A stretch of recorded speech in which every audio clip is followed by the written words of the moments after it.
Sebab itu sekarang ni saya katakan bahawa keputusan mesyuarat perwakilan malam tadi, bahawa keputusannya mesyuarat perwakilan bahagian-bahagian 4 peringkat akan mula diadakan pada 11, 12, 18 Disember. Ini 11 hari lagi UMNO di peringkat bahagian akan mengadakan persidangannya. Tetapi ini yang saya marah ni. Dalam saat-saat begini mereka bukan bercakap soal untuk minta supaya Yang Berhormat Perdana Menteri memanggil pilihan raya umum. Yang mereka minta supaya diadakan pemilihan parti. Dia lupa bahawa ini minta sebab saya tahu ada usul-usul akan dibawa di peringkat bahagian. Saya dah tengok pun ada bahagian-bahagian yang bantah usul yang akan dibacakan menuntut supaya Majlis Tinggi UMNO mengadakan mesyuarat pemilihan parti lebih awal sebelum pilihan raya umum. Sepatutnya kita tuntut pilihan raya umum dulu. Sebab okeylah antara kita dengan antara Yang Amat Berhormat Datuk Seri Ismail Sabri memang ada perjanjian. Itu perjanjian persefahaman bahawa pilihan raya itu hendaklah diadakan sekurang-kurangnya pada bulan Julai. Itu persefahaman. Kuasa untuk memanggil pilihan raya ini kuasa Perdana Menteri. Beliau seharusnya menghadap agung tuanku dengan keadaan sekarang ni, maka hendaklah Patik merasakan eloklah diadakan pilihan raya. Sebab kita dah pun mengadakan pilihan raya di Melaka, tak ada seorang pun yang sakit COVID-19. Dan hari ini kita sedang menghadapi pilihan raya Sarawak, tak ada masalah. Jangan itu jadi alasan. So terbaik ni adakan pilihan raya sebab rakyat dah tak tahan. Dan Datuk Ismail Sabri pun sekarang ni dalam keadaan yang orang kata bagai ibarat tercekik tulang.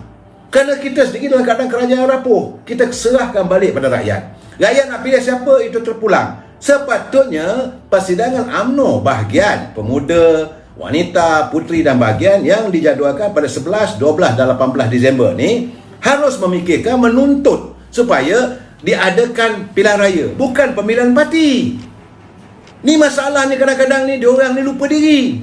Dia lupa bahawa kalau dia panggil pilihan parti, kalaulah Datuk Seri Zahid Hamidi bersetuju, Majlis Tinggi UMNO bersetuju, jangan lupa saudara, terdapat sekurang-kurangnya saudara sebanyak 65%, 66% ketua-ketua pergerakan pemuda ni dah habis jeda waktunya.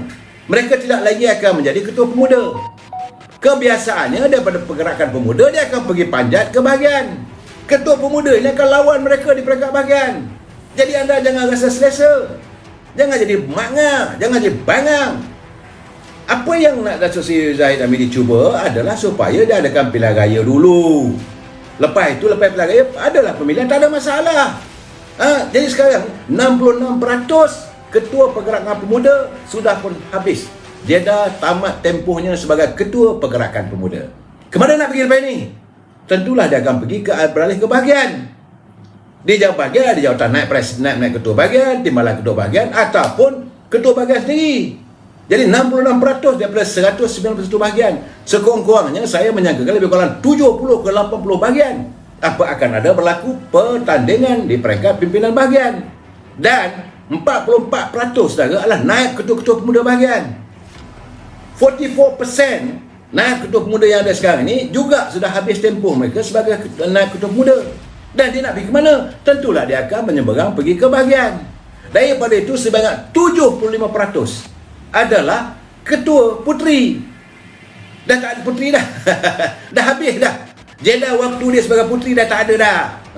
Dia dah naik jadi dewasa, jadi wanita. Mereka ni juga akan redah jawatan ketua wanita.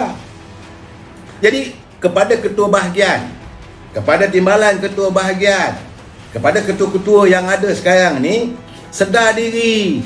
Jangan kerana unjuran pihak-pihak tertentu, kerana adanya nak adalah bagi itu bagi ini apa semua mesti nak adakan apa usul begini, akhirnya anda terperangkap.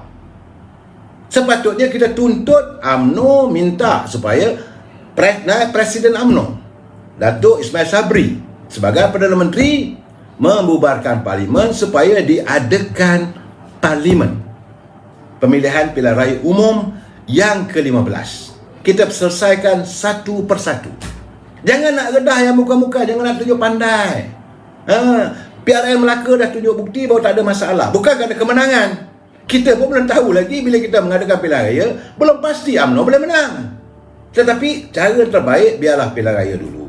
Kemudian parti ini kemudian. Dan yang ini masalah sekarang ni mereka yang mengelilingi Perdana Menteri, para penasihat, para pengampu, para pembodik. Datuk Seri, now you Perdana Menteri, boleh jadi Presiden UMNO. Dia lupa di Indonesia tu Pak Jokowi dah 2 penggal dan habis dah term dia sebagai Presiden UMNO. Orang yang the most powerful man in Indonesia. Dia bukan Presiden Parti Golkar. Presiden Parti Golkar masih lagi anak Soekarno. Anak Soekarno. Begitu juga di India. Prime Minister of India, dia bukan Presiden Parti. Banyak negeri-negeri lain. Jadi yang berhormat Datuk Seri Zahid Hamidi dah bersetuju, tak ada masalah. Datuk Ismail Sabri carry on lah. Jadilah Perdana Menteri. Dia jaga parti. Sepatutnya begitu. Tapi ini tidak diacu-acukan. Yang saya marahkan sangat apabila kerusi presiden, institusi kepresidenan cuba digoyahkan oleh mereka yang tamak kuasa. Sebab itu saya setuju ya, sudah muat putra-putra, kita bubarkan parlimen. That's the best. Bubarkan parlimen, biar rakyat menentukan. Kita serahkan kembali pada suara rakyat, kuasa keramat. Saya tengoklah macam mana di Sarawak. Jadi sekarang ni saya hairanlah bagaimana pimpinan di peringkat UMNO setengah tu ada je majlis tinggi. Dia lupa diri. Dia ingat dia ketua bahagian, dia boleh kekal. Dia tak tahu bahagian dia nanti akan kena redah dengan ketua pemuda. Waktu itu macam mana? Dan kalaulah berlaku pertandingan, ini satu hal lagi. Kalau parti dulu berlaku pertandingan, bila ketua muda tak dapat jawatan dan sebagainya, dia mengajuk hati. Jangan lupa, jentera pilihan raya yang terlatih untuk menghadapi pilihan raya adalah daripada pemuda dan puteri UMNO, termasuk wanita. Kalau berlaku begitu, yang agak yang tua-tua ni mengambilkan kopi je. Bukan saya kata mengambilkan borang, mengambilkan pot kopi je saudara. Itu keadaannya. Jadi saya mengharapkan agar jangan kita fikirkan soal untuk memilih kepimpinan dalam parti. Yang paling penting calon untuk kita menentukan pilihan raya. Dan saya berseru Datuk Seri Presiden. Dalam kiriman saya kata begitu. Saya hantar surat dan saya hantar ini kiriman tahniah kerana beliau menzahirkan perasaan Majlis Tinggi terhadap Datuk Seri Najib. Saya juga tahniah. Dan pastikan tuntutan agar ahli akar umbi senada dengan Majlis Tinggi untuk mengadakan pilihan raya umum. Dan bila adakan pilihan raya umum, pastikan ada muka-muka baru. Kita dah letih dengan buruk-buruk mayeh ni yang tak mengenal budi ni. Saya kata kita dah letih dengan mereka ni semua. Dan saya terima kasih lah sebab antara intipati kenyataan media daripada Sri Agung, dia juga mengucapkan terima kasih kepada seluruh jentera Parti UMNO yang turun ke Melaka dan memenangkan calon-calon kita.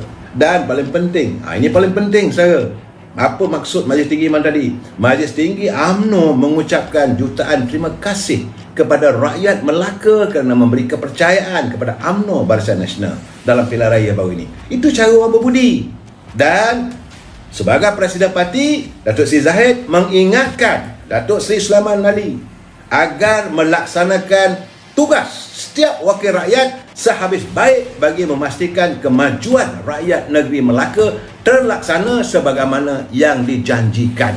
Ini cara dia. Saya jangan kata saya membodik sana bodik, tidak. Saya bukan orang yang membodik sana bodik sini, tidak. Bagi saya sekarang ni parti is parti, pilihan raya, rakyat is rakyat. Yang paling penting sekarang ni kita nak tengok rakyat, kembalikan kuasa itu pada rakyat. Rakyat dah letih. Soal rakyat nak pilih siapa pun, itu hak mereka. Saya cakap terus-terang saya tidak ada, saya orang UMNO, memanglah kalau boleh saya nakkan parti saya menang. Tapi kalau takdirnya rakyat memilih parti yang lain, pulang. Dan kita melihat sekarang ni, saya ketawa hari ni apabila Ketua Menteri Sarawak Datuk Patigi Abang Johari, sebab dia kata dia kecewa dengan parti PBM yang meletakkan calon dalam pilihan raya negeri Sarawak. Saya dah khabar dari awal, cakap dia orang tak boleh pakai. Kita dah kena, UMNO dah terkena waktu pilihan raya di Sabah. Sekarang ni di Sarawak. Now Abang Johari bapak dapat tahu. Dia kata tak boleh, ini tak boleh. Perikatan Nasional masih meletakkan calonnya, iaitu daripada PAS. Kemudian ada pula Ali Biju. Walaupun hari ini saya dapat dapatan, saya mengatakan Ali Biju tarik diri. Tetapi bagaimanapun dia telah pun mendaftarkan diri dia sebagai calon. Jadi ketika Abang Johari menzahirkan kekecewaan dia dengan tindakan daripada PBM ataupun Perikatan Nasional. Janjinya tak ada calon, tiba-tiba ada calon. menentang partinya. Jadi kadang inilah saya katakan, mereka ni bercakap, orang kata pepat di luar, rencong di dalam. Saya akhirnya Allah SWT memperlihatkan, inilah gambaran pimpinan mereka. Bagaimanapun, saya kata sekarang ni, kita tuntutan, saya minta warganet, kita satukan fikiran kita akan menyuarakan supaya Yang Amat Berhormat Perdana Menteri membubarkan Parlimen sesegera mungkin dan serahkan kembali kuasa untuk memilih pimpinan negara ini kepada rakyat. Ingat, suara rakyat, kuasa keramat. Kita jumpa lagi malam besok. Wabillahi taufiq wal hidayah. Assalamualaikum warahmatullahi wabarakatuh. Selamat malam Jumaat.